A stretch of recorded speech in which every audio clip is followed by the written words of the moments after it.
আমি বলে বিপদে পড়ে গেছি। আমি বলছিলাম সবাই ইউটিউব থেকে দেখে নেন। আচ্ছা ঠিক আছে, আপনাদের রিকোয়েস্ট আমি করছি।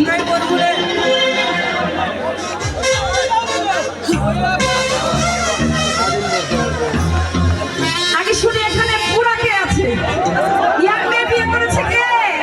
এই দাদা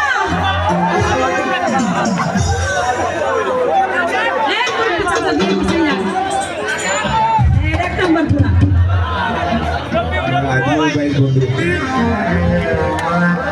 বলে দিয়ে